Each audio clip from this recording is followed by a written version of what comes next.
Magandang umaga mga igan, isang drug suspect ang nabaril sa mata.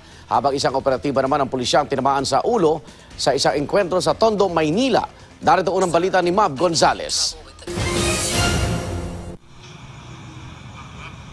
Kitang-kita sa CCTV ang habulan at barilan ng mga pulis at dalawang drug suspect sa Tondo, Maynila kahapon ng hapon. May tumawag po sa amin na concerned citizen na sabi daw po may baril daw po na alleged doon sa lugar.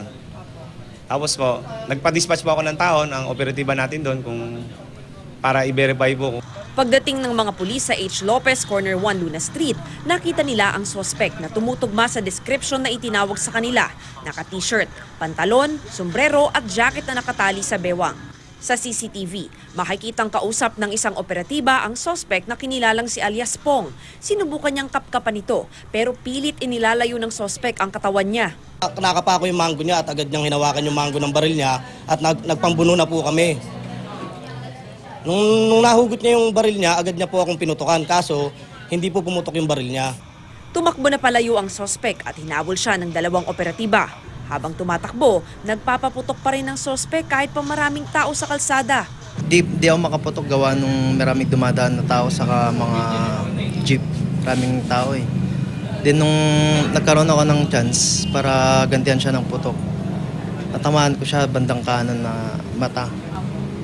Then nung sa tingin ko hindi ninda, pinutukan ako. Then tamaan ako dito sa Nang hijack pa ng motorsiklo si alias Pong.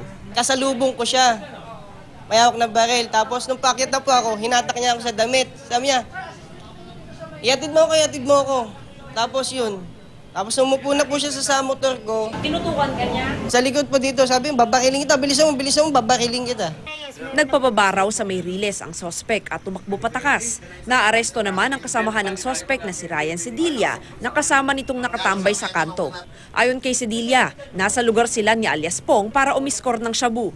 Yung kasama ko, siya yung may kakilala dyan. Siya yung may kakilala. Tapos ang pakilala niya sa lugar namin, nandiyan nga, gano'n nga, bigay, maganda raw. Kaya nangganyo kami, pang personal lang po yun. Yung kasama niyo kanina, yun nagtutulak? Yun maaari.